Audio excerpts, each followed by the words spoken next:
अस्सलाम वालेकुम। मैं doctor Mavi Sheikh homeopath clinic से आप सबको खुशामदीद। आज इस न्यू टॉपिक की इंफॉर्मेशन के साथ आए हैं। उस टॉपिक का नाम है पायोरिया। पायोरिया यानी कि मसूलों में से पीप का आ जाना। अगर कोई पेशेंट आपके पास आएगा तो कौन से साइन ऑफ सिम्टम्स के साथ आएगा वो इस वीडियो की इंफॉर्मेशन में हम जानेंगे। शेख होमियोपैथ चैनल को सब्सक्राइब नहीं करा तो सब्सक्राइब कीजिए, लाइक कीजिए, इंफॉर्मेशन को शेयर कीजिए।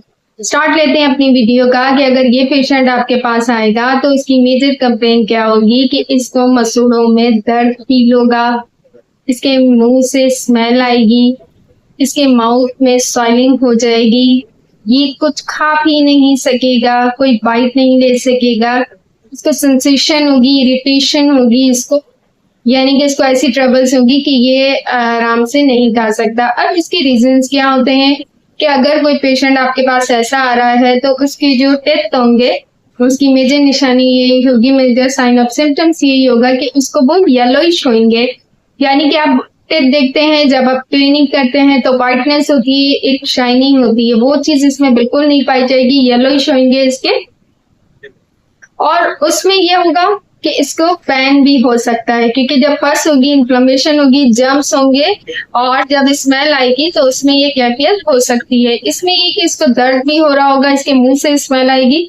जब हम हाइजीन का ख्याल नहीं रखते हैं तो एक तो ये कंडीशन है कि इसकी वजह से हो जाता है। बहुत सारी दफा ऐसा होता है कि हमारा डाइजेस्टिव सिस्टम जो है वो ठीक काम नहीं कर रहा होता तो भी जम्स होते हैं कि जैसे हमने माउथ को वॉश नहीं करा, अच्छी तरीके से सफाई नहीं करी, पार्टिकल्स कुछ हमारे जर्म्स में रह जाते हैं जिसकी वजह से हमारे ये अनहाइजेनिक की कैफियत होती है और वही जर्म्स का यानी कि इन्फेक्शन की कंडीशन अख्तियार कर लेती है जिसकी वजह से ये डिजीज हो जाती है। इसमें फिर एक से दूसरी से तीसरी चीज आप बीमारियों में मुलविस हो सकते हैं।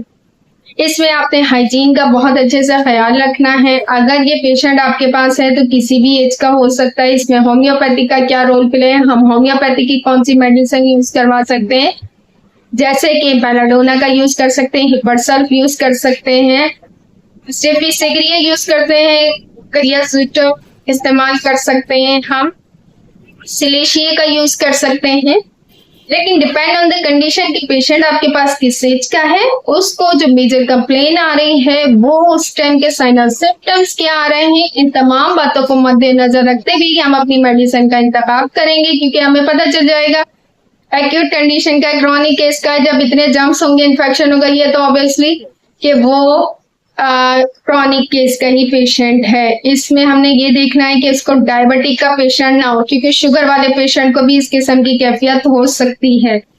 तो इन बातों का भी हमने ख्याल रखना है। कोई पेशेंट अगर ओल्ड एज का आपके पास है तो वो कोई हार्ट का पेशेंट नहीं हो, ठीक, इन बातों का आपने जहन में रखना है। फिर होम्योपैथी के रेमेडी को देखते हुए हमने पोटेंसी का इंतखाब करना है। इसी के साथ में इजाजत चाहूंगी। इंशाल्लाह next topic, next video, next information के साथ मुलाकात करेंगे। Doctor Mavi Sheikh homeopath clinic का। अल्लाह।